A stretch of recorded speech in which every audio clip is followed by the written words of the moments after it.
And take a look at our first series of the day and see who we're going to be kicking our quarterfinals off with today. We're playing through the whole tournament today, 7 matches, our quarterfinals, semifinals, and then of course our final match. But we're going to be kicking things off with Mooner from China. He is training to be a pilot, and he's brought Warlock, Priest, Paladin, and Warrior, and the Warrior has been banned away. And unfortunately, we're not going to be able to see these players live on Skype in China because of various reasons. But we can go ahead and take a look at his opponent, and that is going to be Truss from Japan. And we've got Mage, Priest, Shaman, and Druid here for Truss, and the Druid has been banned away. Dane, do we know what kind of Druid this is from Truss? Because there's only a couple of Druids in the whole tournament. There's 2, in fact, and this is Jade Druid. So I'm actually surprised of that ban. I believe it's because Mooner does have kind of like a control lineup. Probably the most controlling lineup out of the whole set, actually. It's the only one with Control Warrior. Yeah. Out of all 8 players. Yeah, and I think that's probably the reason he's banned Jade Druid, because it's just difficult to deal with Jade Idol if you don't have the right tech cards in there. So yeah, I guess that's a smart ban, and definitely the ban of Control Warrior is huge. There's so many kind of mid-range fast and aggro decks in this set that you got to ban the Control Warrior. It's Odd Warrior as well. Yeah, it's a little bit strange because you would expect that Jade Druid would want to play against Control Warrior. Jade Druid can go infinite. Control Warrior eventually runs out of removal resources. But I think that Truss can expect Mooner to ban the Druid, knowing that the Warrior just really cannot get through it. And then you might as well ban the Warrior anyway, because at that point we're looking at an all-out aggro fest. And that's kind of going to be the theme that all the players have gone with in their lineups today. And it makes sense. Aggro is consistent. Aggro has the ability to even run over the bad matchups, but I will say I was expecting to see a little bit more control. Mooner does have a Mechathune Warlock in his lineup really as well. Yeah. A little bit strange. I would have expected a Q block or maybe a Reno lock, more consistent. So yeah, because I kind of like the Cthulhu deck is more of a anti kind of combo deck. Or sorry, it's an anti-control deck. Yeah. So you'd expect. I guess he's expected it to be quite a control lineup, but he's unfortunately wrong. There's a lot of aggro. Yeah, I mean, if there had been a lot of control, then Mooner's lineup would be really phenomenal. But unfortunately, he's going to have to contest a lot of aggro decks here. But getting into game number 1, it's going to be Mooner on the Resurrect Priest deck, which is something that we've seen sort of be play in the standard format through the use of Zarek's Cloning Gallery and like Malagos, but in Wild it is so much more powerful, and that is because of Barnes. Absolutely. I mean, this version, I'm really surprised he actually brought this version, because it doesn't have statue, and that's going to be a huge kind of it's going to be like a huge disadvantage for him, especially going up against these like mid-range shamans and kind of like aggro decks. And you do see, unfortunately, the even shaman Truss doesn't have the best opening hand. Well, I say that. And then, got a heck of a lot better with just a totem golem off the top. But yeah, the Obsidian statue not being in the list for Mooner, he's gone with a more spell damage version similar to the standard variant that does have Malagos, Prophet Velen, Mind Blasts, and Holy Smites, whereas Truss is playing a big priest that does have Barnes, of course, and Obsidian Statue and Ragnaros, so more of the standard board control style of big priest for Truss, and Mooner has that spell damage closer to standard variant. But even Shaman is suffering a little bit now because of the balance patch that happened very recently. Flame Tongue Totem now costs 3 mana, so they're losing a lot of the early aggression. Yeah, and that also affects Thing from Below. You wouldn't really think so, but if you are playing 2 Flame Tongue Totems on Curve, that's a slower Thing from Below that you're going to be getting out around maybe turn 4 or even 5. Okay. Okay. I didn't see that top deck there. So this is only going to pull Emperor Forreston, Malagos, or Velens. Oh, no, pardon me. I missed that. I missed Yasiraj. You missed the 4th and best version, which is when you pull Yasiraj, and that grabs Prophet Velen as well. So now Mooner is going to have Yasiraj, Velen, and Barnes in the pool for Resurrect and Eternal Servitude. Remember, Resurrect, 2 mana, summon a copy of any minion on your side that has died this game. Really good card, turns out. It turns out it's pretty good for 2 mana. Yeah, not bad. When you're pulling Barnes back, not the greatest that it could be, but when you're resurrecting a Yasiraj for 2 mana, You can see why this deck is all over the wild ladder. So this trade's really awkward now. I mean, you have to kill Yasiraj here, and you have to kill Barnes, I think, on this turn. Just to give, because if your opponent does have Resurrect in hand, you want to give him that 50-50.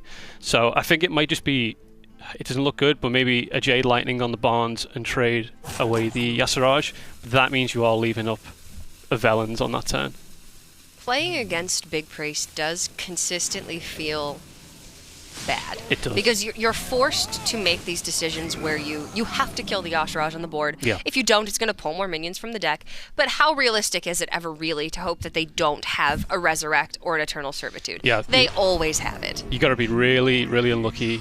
I mean, obviously, when you mulligan for this deck, you obviously keep stuff like Shadow Visions, Barnes, and stuff like that. Yeah. So there's just a high chance that they're going to find those Resurrect cards in the first, like, kind of like 4 to 6 turns, I'd say.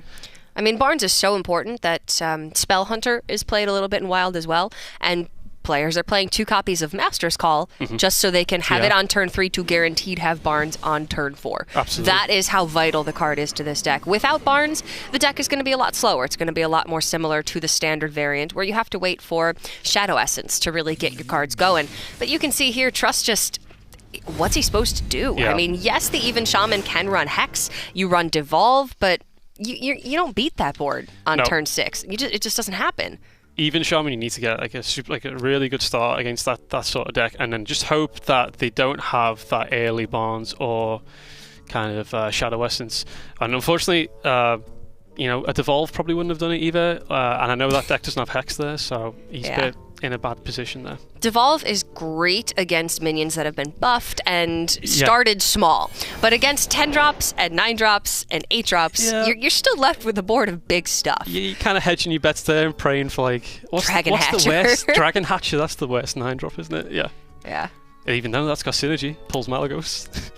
If you didn't already have it. We want Dragon Hatcher, we want Hyreek the Bat. Oh, yeah, Hyreek, yeah. 7 Lioness of Sunsorrow. Yeah, there you go. Then you can win the game. Perfect. Then you can win the game. That would actually win the game. But Truss didn't think that was a very likely outcome. I tend to agree with him. So the Priest is going to take a win very early for Mooner, and a lot of the time that is the way that the Wild format goes. It's very hit or miss with some of these decks that are incredibly powerful if you have the right curve. And if you don't, then you're looking at a much more fair style of gameplay. But especially for the Shaman, which has lost a lot of its power after losing Flametongue Totem, the Priest now, if it does hit that power spike on turn 4, is just that much more difficult to beat. Yeah, absolutely. I mean, the good thing is you got to take that loss, I think. With Big Priest, because if you do high roll like that, you've got to kind of take that loss. Just move on. Just act like that, didn't happen. Just carry on, basically. Progress with your aggro deck and try to get like a superior start. Yeah, I mean, obviously it would be great if the Priest didn't have Barnes on 4, but, every player had access to that deck if they wanted to play it, and only a couple players have chosen to do so. I think Mooner and Truss actually are I think these are the only two. The 2 players that have Big Priest in their lineup. So maybe we'll see Truss actually come out with his Big Priest deck next and try to get a win with that. But for Mooner, he's going to have left his Mecha'thun Warlock deck and his Paladin deck. And it is an odd Paladin deck, although we do have one Paladin in the tournament that is like Call to Arms and like not an aggro. odd. Yeah, more like an aggro Paladin. But this is just straight up odd Paladin in Wild. Nothing too crazy about it. Lotheb, Dr. Boom, Avenge, cards that are very powerful in Wild that surprised by we haven't seen in a while, but that'll be quite interesting to see. The Mecha'thun Warlock is where I'm worried for Mooner. Yeah, I mean, he has to draw. I mean, this is a really draw-heavy deck, actually. It runs Doom and Solarium, so it does have the potential just to cycle through that deck. And hopefully he's got...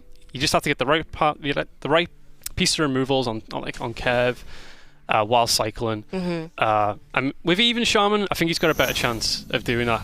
I think he's going to struggle when he comes up against his Big Priest. So I think if he gets this win in now, I favour Mooner's chances. Yeah, I mean, if Mooner can win with this Warlock deck, it's very likely he can get a win with the Paladin in 3 separate games. Yeah. But this one I don't think will be so easy. The Shaman has an insane amount of burn in the Wild format with Crackle, with the 2 copies of Jade Lightning. You have Jade Flame Ray Faceless on turn 4.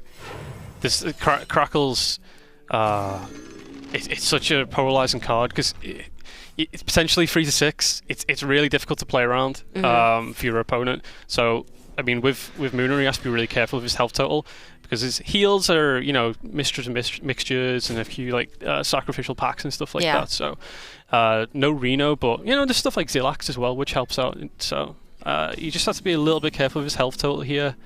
And we do see a coin on the Golem, which is standard play, into hero power, and you can see Thing from Below already down to 4.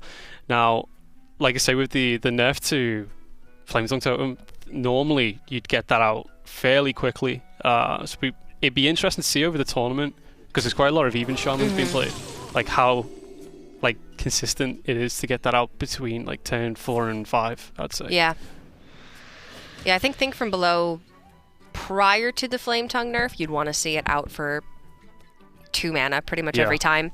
And obviously it's still a great card if you're playing it for 3 or 4 mana. It's still overstated Chillwind Yeti with Taunt. But you're wanting to play this card on the same turn that you're playing another really powerful card.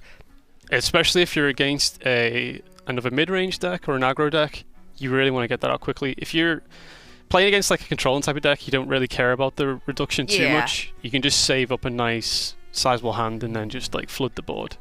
But I do want to ask, so Truss had the option of coining the Mercspark Eel on turn 1 and then going into the Totem Golem on turn 2, which would have overloaded him to 2 mana on 3, but there's not a terrible amount that you want to play on 3 mana anyway. Do you like the order that he went in? Yeah, because he's got Thing from Below in hand, and you just guarantee the hero power next turn. I don't really mind it. And the Eel, you always use that Battle Cry to kind of like pick off a minion later on in the game. Oh, not maybe later on in the game, kind of mid-range in the game. So just prioritize hero powering whenever you possibly can. Definitely, yeah. That's just it's such a this deck has so much synergy in it with the, like you see there, the Totem Carver. It's just there's so much like totem synergy. You just want to be tapping it at any point in the game, really. But yeah, and also getting a 3/4 on board just helps them trade up into anything small being played. I mean, you can actually see Cafoon in hand already. And Mooner did just go ahead. He played Galvanizer on the previous turn without Mecha'thun in hand. And for a lot of standard viewers, that's a death sentence with this deck. Yeah. But in Wild, you have access to the card Emperor Thaurissan. So with that, Mooner only needs... Actually, he doesn't even need a Galvanizer if the Blood Bloom is in hand as well. He just needs a tick on the Mecha'thun and the Blood Bloom. So the Galvanizers are unnecessary with Emperor Thaurissan in the deck as well. Although sometimes maybe, you know, you get the Thaurissan before you have the combo pieces, and then you still do need the Galvanizers. But this deck is a lot more flexible in Wild than it is in Standard. And that's honestly the way that a lot of decks are created in the Wild format. They're created to be more flexible because you have more options. And I think that's because... the reason that people tend to run Galvanizer and Emperor is just because of rats. If they do run into any kind of like dirty rat play, they've got like an extra out to potentially still pull off the combo. But usually you see 2 copies of Galvanizer and Emperor. But I believe there's only 1 Galvanizer in this deck. So I don't think... you're right. There is only a single copy. Yeah. Interesting. I don't think you can actually... Well, you can't pull off the full combo of just the 1... Galvanizer. With just the 1 Galvanizer, no. So he does need the Emperor Thaurissan to activate in this list. So he just needs the Blood Bloom and the actual Mecha'thun, essentially, But Truss with a copy of Wind Fury in the deck, which is kind of a win more card, but has the ability to push a ton of damage now in the absence of Flametongue Totem. It's just going to continue to put on that pressure. And Mooner needs to draw through his entire deck. He needs to get that Emperor Thaurissan to tick onto Mecha'thun and Blood Bloom, and he needs to survive up until that point and have more than 4 health when he actually wants to execute the Mecha'thun Blood Bloom Cataclysm combo. I'm not really seeing that happening. This deck just does not fare well at all against aggro. No, and with he has to actually Blood Bloom the Spellstar here, which is they do run 2 Blood Blooms, I believe. Let me just double check the list. Yeah, so he's still okay, but it's just so much pressure being applied now, and the lack of healing. He hasn't drawn his Void Callers to actually pact. His hand is really heavy right now. In fact, the only thing he can actually do next turn currently is Godfrey. So, and none of the hand interacts with Godfrey unless he hero powers. But still, it would leave a thing from below at 1 health. So yeah, this could be, it's all reliant on this top deck. Yeah, other differences from this list of Mecha'thun Warlock versus Standard. Obviously, Skull of the Minari is a little bit too slow at times. Sometimes it can be countered too heavily. So this version is running Void Caller, which is the 4-mana 3/4 demon, death rattle, summon a demon from your hand. And that's exactly what Mooner needed to draw. He had to tap he had to tap. Now, and that is, unfortunately, there is Devolve. There is Devolve. That's what I was getting at. But Mooner's playing around it really well by going for the Sack Pact onto the Void Lord here. Just for the extra health. Because if there is a single copy of Devolve, yeah, there are some 8-drops with Taunt, but not as many as there are 8-drops without Taunt. Yeah, I agree with that play, because it does put him out of range of lethal with just what's on board. And you have to play around the Devolve. You can't just leave a single statted minion up there like that. So I do like that. I mean, he's just hanging on by the skin of his teeth at the minute. It's so difficult to pilot this deck when you've had such a bad draw, like 2 10s, a 7-drop, and an 8-drop. He's kind of in a difficult position. But luckily now he does have a follow-up Twisted Nether, or even can he pull off the double target dummy? That's going to soak up 7 damage from Truss. That's actually huge. That's massive.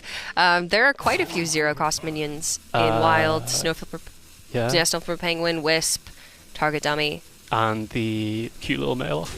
Oh yeah, Murloc Tiny Fin. Mm-hmm. I think that's it. Is that? Yeah, maybe it is just the 4 of them. But another reason Mooner wanted to Sacrificial Pact the Void Lord is because now it's guaranteed in the res pool for Blood Reaver Gul'dan. Yeah. So if he can get to turn 10, he can start using Siphon Life, and maybe it's not even unrealistic to just grind out the Shaman. I think that tap into the Void Caller was its only out. That was it. And yeah, brilliant read to actually Sacrificial Pact is Void Lord as well. Now it's a little bit of a struggle. Like, these Jades aren't really big enough to get any work done, and I believe the Godfrey will leave a free 1-up from this play. He's also got Doom there as well, which is actually a huge pickup.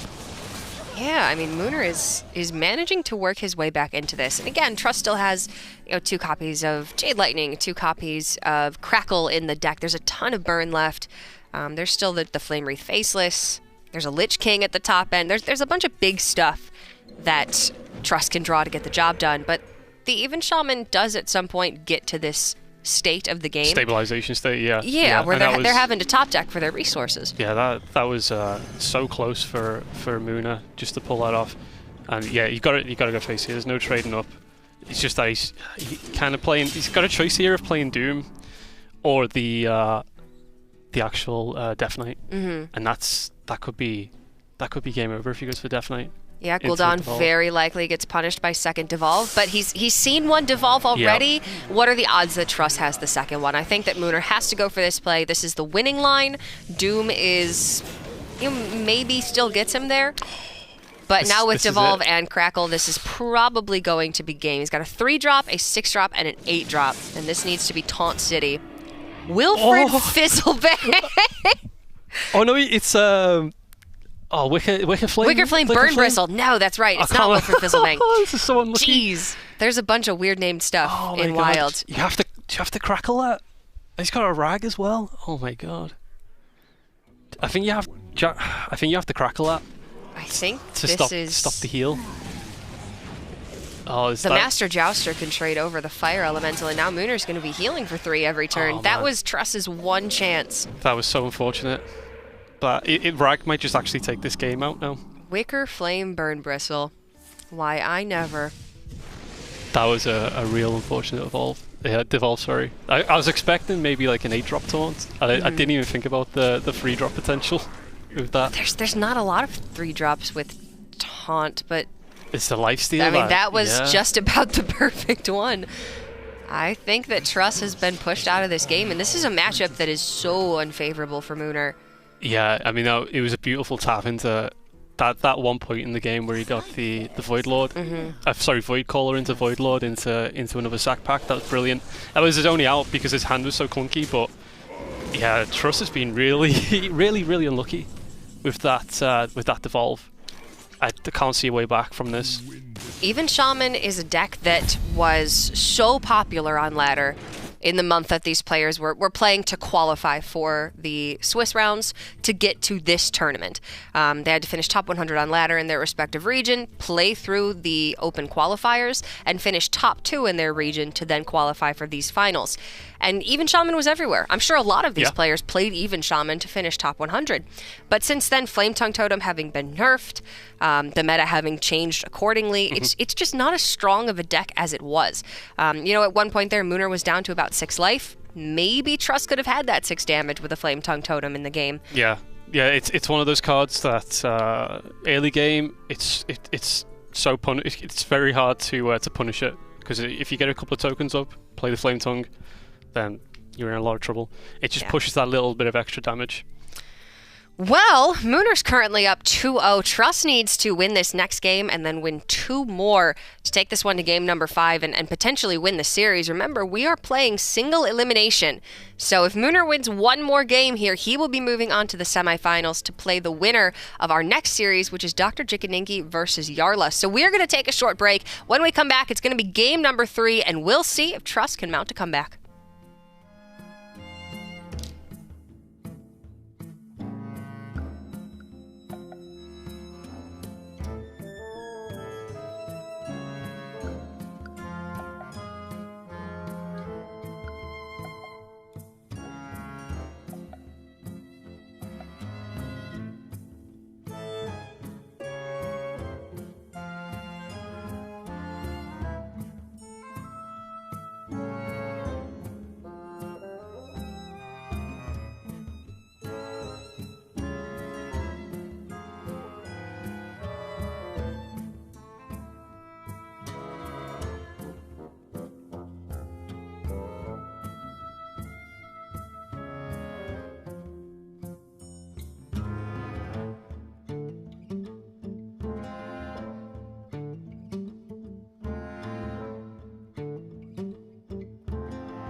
Mooner is currently up 2-0 over Truss, and that just leaves Mooner with his odd Paladin deck, whereas Truss still needs to find wins with the aggro Shaman, with the Priest deck, and then, of course, with his aggro Mage deck. And taking a look at the matchups here, Odd Paladin lines up really well against even Shaman because it has difficulty dealing with all of those recruits when it comes time, when there's a Warhorse trainer on the back end or when there's a Quartermaster, things like that. And also, the Odd Paladin really does a nice job against the aggro Mage for pretty much the same reason. Aggro Mage does a good job of dealing with one target here and there and then putting pressure on, but the Odd Paladin just pressures faster than the Mage. So to me, it looks like Mooner is heavily favored now going into the next couple of games, and if Truss were to win this series, he would have had to take advantage of that Mechathune Warlock. Yeah, that was the game for him to win there, and he was a little bit unlucky with a couple of devolves, and yeah, Mooner played really well. Like, knew where his outs were, went for them, and it was pretty well. It's more than a close game. I thought that was. I mean, after that devolve into Wickerflame, Burn Bristle, and Ragnaros, it was all over from there. But Mooner is going to be playing his Odd Paladin, and Truss will just be back on that even Shaman. Again, we are playing Conquest, so you have to win with all 3 of your decks. Now, I said this is a hard matchup for the Shaman. It is, but it's a matchup where Maelstrom Portal can really shine. Yeah. If Truss can find a point in the game where he can Maelstrom Portal to clear up the board from Mooner and develop his own board, then he can start trading his own minions into the recruits, and he can start to develop his board while also removing Mooners. It does take a little bit of time to get to that point, though, for Truss at least, whereas Mooner is going to be hitting that hero power on turn 2. He's going to play Muster for Battle on turn 3. The Steward of Darkshire only is countered by the Devolve, really. Like, it's a lot of things that need to go very right here for Truss. Yeah, I agree. And his hand's not looking too bad, actually. Like, the Sea Giant has great synergy when, the likes of Muster hit. And, J Claw is just excellent for putting a minion on board and taking a couple off. But the big ones, like you say, are Devolve and Maelstrom Portal for him to capitalise, gain, control early game. Oh, speak of the devil. Okay. And he shall appear. Maelstrom Portal, of course, does summon a 1-drop for Truss as well, which usually is at least like a 1/2 and can maybe take a couple trades. Yeah, I love holding Maelstrom here. Like, you got to expect at some point a Muster's going to drop. Because obviously knowing the deck list, you gotta kind of bide your time a little bit and get as much value out of that as possible. Because Shaman's advantage is once it does stabilize, its minions are far more chunky. There's a lot more stats on them, so it's a lot easier for them then to swing damage into face. Southsea Deckhand is gonna pull Patches from the deck. He does not have charge anymore, but he's a 1/1 body on the board. Yes, pretty smart going for the. Double trade there. It does play around Sea Giant, clears off his board, and I think, I think this is probably going to be Hero Power Maelstrom Portal. Kind of looks like the best option now because you've seen the first Muster. Kind of assume there is hopefully not a second Muster for Battle in the hand. It's be interesting to see if he actually does hold or just go for the Maelstrom. He's considering it. I mean, Eel's not too bad. I think here, Eel, weapon, kill off a 1/1 and just save the Maelstrom Portal for maybe trying to bait out the second Muster. There's no pirate synergy in the deck other than Patches with the 2 Southsea Deckhands. Yeah. So clear up the recruits every single time because of Warhorse Trainer in particular here. Yeah, and it's one more turn away from Quartermaster. So I think I feel like it's. Oh, he just holds. Okay, so he wants to be able to play Sea Giant and Maelstrom Portal in the same turn. Yeah. I mean, so he obviously doesn't want him to trade minions into the Eel, which is pretty smart, actually. It's still going to be difficult, though, to get that Sea Giant out. I wonder what the... Yeah, I'd like to know where his thoughts were, actually, about holding onto Eel there and not taking out a recruit. I think that I probably would have favored playing the Eel because now he is looking at a 1/4 for the Wrath of Air Totem to be able to Maelstrom and play the Eel and kill the Warhorse Trainer. Yeah. Otherwise, he's going to have to throw the Jade Claws into it as well, and he's kind of forced to clear here because now there's a little bit too much pressure on Mooner's side of the board, and this means that Truss now will not get to play his Sea Giant yet, and he could have maybe held on to that Maelstrom Portal for another turn had he played the Eel last turn. Yeah, I agree with that. I mean, I don't think he was going to get the CGI out on the last turn, so I kind of like I do kind of like playing Eel last turn, but does guarantee a clear on Warhorse, or maybe he was actually waiting for the Darkshire as well to drop. Possible, yeah. But yeah, you got actually useful footman. It's going to tank two attacks at least there. It could be a lot worse. Hey, you know what? He's a handsome fella. Could have been a 2-1. We don't want to see that. He's going to 2-1s here. Yeah. Oh, he's going to heal back up as well. This is actually a big swing turn for Truss with the thing from below. This is it, yeah. Jade Claws and Sea Giant. He can play it all. He has plenty of room on the board. This is the swing that he was looking for. That's it. That's what even Shaman does best. Big swings for big stats, and that's what the power thing from below and Sea Giants really like provides. And yeah, you've got to kill, 100% got to kill the Darkshire there. I think you just trade with Paladin as much as possible, and then just use the big dudes to go fix, basically. Yeah. We do see Leroy. He's actually making quite a big appearance in this tournament. Is he really? I think I've seen him in at least 3 lists. Okay. A lot of people wanting to hit the face in this tournament. Maybe not so much with Mooner's list. This is his most aggressive deck. But we're going to see a lot more aggression in the next couple of quarterfinals that we do have. But here now, Truss is so far ahead, and Mooner's list does not play any comeback mechanics. I mean, there isn't...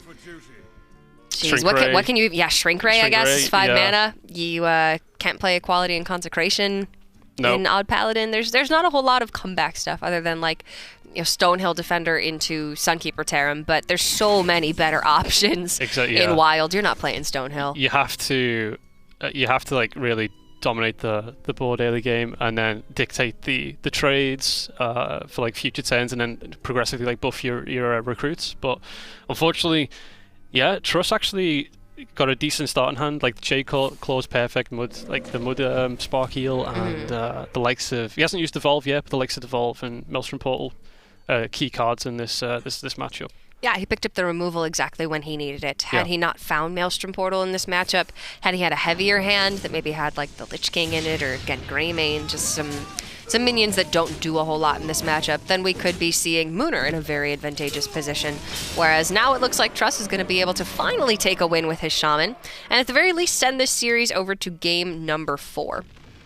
Yeah, it's going to be interesting to see what Truss actually picks as his next deck, because he's going to have to consistently beat this Paladin here. Truss might still have to play clean up a little bit this turn. Mooner is looking at 13 damage with Leroy Jenkins. Yeah, I still like trading the two attack minions in, and just using the Sea Giant, because you'll be set up for lethal regardless next turn. There's not much taunt potential in Odd Paladin, with the exception of a couple of taunt weapon givers, but yeah, I think he's got this one locked out here. He is going to defensively hex. Yeah, it looked like he was favoring maybe hexing one of his totems just for extra protection. I don't think it was necessary. I don't think there's anything that Mooner could have done to deal 15 through a Stoneclaw totem there, but you know what? Truss isn't taking any chances. After that last game, I wouldn't take any more chances. He's been burned a little bit too much by his own cards, so might as well insulate himself as much as possible. And he's going to get a win with that Shaman, putting himself on the board. Now Mooner still up 2-1, but Truss now can... Well, he has a decision to make here. Does he want to play a deck that is weak to the Paladin and maybe save some time? Or does he want to go into that Priest and potentially have a better chance? 2 copies of Greater Healing Potion, Spirit Lash, Mass Hysteria, Light Bomb, Psychic Scream. It's a lot of stuff. Yeah, I think like psychologically, if I was in his position, because I'd feel a little bit tilted right now, I would go for my most secure deck. I'd probably pick the Priest, which is probably more favoured. Take that win, and then feel a bit more confident than going in with the like the tempo Mage. I tend to favour that strategy as well. I feel like going into game 5, if you're 2-2, it just feels a little bit better. You know, bring that morale up, bring the spirit up a little bit. But Truss, he's you know what? He's a man with stuff to do. Oh, there you go. He doesn't want to waste any time. So, I like it. Yeah, so this is kind of your classic. I'd say it's more of like a secret-based tempo mage. With Wild, you've got stuff like Mad Scientist in there, and actually, a Masked Contender is seeing more play in these types of decks as well now. Okay, cool. So that's from the last expansion, which is actually it's really powerful. With Ice Block, you're always guaranteed to Masked Contender out an additional secret from your deck. Yeah, it's 2 counter spells, 1 explosive runes, and 1 ice block in the deck. Yeah, and the ice block sitting in hand at the minute. Which actually, ice block's huge in the aggro versus aggro matches. That extra turn for you just to find the correct amount of burn in a deck that has no healing, like this Paladin, it's perfect. And this is a deck with a ton of burn. 2 Forgotten Torches, Fireball, you have Alanet to find the burn, 2 Frostbolts, 2 Ice Lances, which rotated to the Hall of Fame a while back. This is a face deck through and through, but it also is a deck that it needs to play cleanup against this Paladin in particular. Otherwise, it's going to die before you can even get to Alaneth. This is the problem. Like, he doesn't have any kind of like AoE stuff like arcane missiles in this particular list. So it's got a couple glyphs. Maybe you could find something with those. That's your only real chance with kind of cleaning this up. And this is exactly the kind of like start Paladin wanted last game. And the beauty about playing Paladin against this type of deck is explosive runes can practically do nothing if you hit a bubble target. So you don't really mind taking that little bit of face damage if it hits the likes of a bubble target, and then just continue dominating the board and finish the game before they can find that burn. And I was going to say Stargaze is a bit unusual. Yeah, Truss is playing real fast. I would have at least given some thought to maybe Kirin Tormage and Cabal Lackey that turn, get down both the Ice Block and the runes. Luna does have more health, so it's a little bit more difficult for Mooner to clear up that turn. I think that's probably what Truss was going for. And he was able to dig a little bit deeper into the deck by playing the explosive runes, which was on the far right side of the hand. But now Mooner is just... I mean, he's got 9 power on board. Truss can fireball a Warhorse trainer, I guess. Yeah. And that doesn't get him anywhere. No, this is the problem now. He needs the burn, and because of the start, Paladin is able to achieve that. It's looking pretty grim, unfortunately, for Truss in this matchup. From this position, even as like mana is pretty awkward, because you can play Tormage, a secret, but then you can't follow up with Medivh's Valet, so it's pretty tricky for him to manage this. He might even be considering like Frostbolt and one of the 2 attack minions here, just to like save a little bit of health. But, I could have seen maybe Ice Lancing something, just because it's really unlikely that Ice Lance is going to be used to deal damage this game now. Yeah, it's because you have at least to deal face damage. Exactly. Yeah, you got to draw the Frostbolt into Ice Lance just to get that 7 attack in. I mean, his best bet, even drawing the Alaneth now, is not great, just because of the amount of turns he's got left on the clock. I think he's probably on like a 2 clock turn here, just looking at his hand. It's 11 on board, so Mooner maybe actually won't be able to pop the block on the next turn. You would need to draw a little bit of damage. Yeah, Truss can clear up the Warhorse trainer this turn. That's the really important thing. With Medivh's Valet or with the Frostbolt, doesn't matter. He can. I think you have to. Yeah. You gotta. I like Valet ping, and then just. Oh, wait. Really? Oh, okay. Counterspell really doesn't do much in this matchup. There's obviously no level ups because level up is 6 mana now. There's a couple of Avenges, a couple Blessing of Might, a Divine Favor. Yeah. That's about it. Nothing much you want to hit there. Yeah, it just takes a 1 mana spell with the Lost in the Jungle. I think he's fine with that. His hero power is exactly the same amount of damage coming in, and that is going to be it's going to be a pop next turn. I suppose pinging a 2 attack minion last turn kind of stopped the pop, but from this position, what can you do?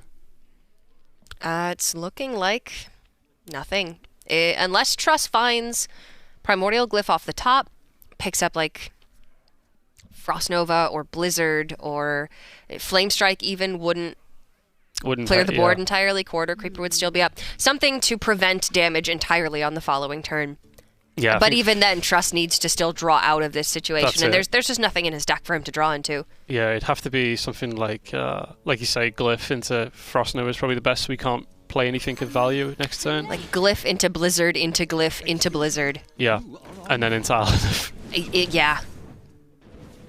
Yeah, it finally gets rid of the Warhorse. At this point, it doesn't really matter because there's potential lethal on board now. It's going to pop the block, and then next turn he's going to drop to 1, and then that's his only out then, isn't it? But next turn he has to draw a Glyph into something that either stops the board or another ice block.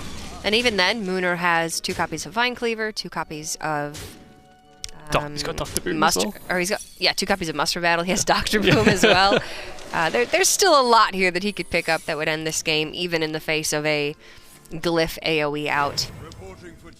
And that, I think the only secret he runs is one Avenge, I believe. Yeah. So that one he's got up there is just a single Avenge. Well, there's only... It's pretty unusual, because I would have thought he would have taken Competitive Spirit in this type of list that he's got. Yeah, there's only the 2 ice blocks in the deck, so Mad Scientist can pull another one, potentially, but there also could be Explosive Runes being pulled or Counterspell. Yeah, he's just he's just Frostbolted his own Scientist, so I don't know what that secret is. I can't see it yet. 1 in 3 that it's ice block. Yep, we're going to find out. Well, he's not conceded yet, so I'm guessing he's drawn the ice block there. Okay, he has. Oh, he's got one more. He's got one more turn to find Glyph into something miraculous here. But then again, he's got Silence, so even any kind of freeze out now, he'd be dead. That's not gonna do it. Mooner is gonna take this series 3-1 over Truss.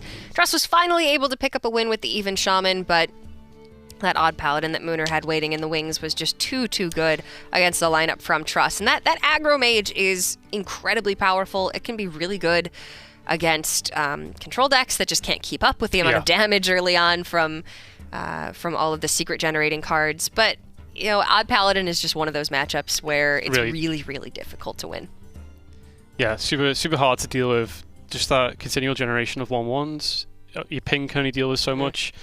With the lack of any kind of like AoE removal or like say Glyph into something, it's just not possible really. Like if you're expecting a lot of Rogue, for instance, then the aggro Mage really good. You've got those ice blocks. Obviously, Rogue can't heal. It was a bit of a rough one for Truss.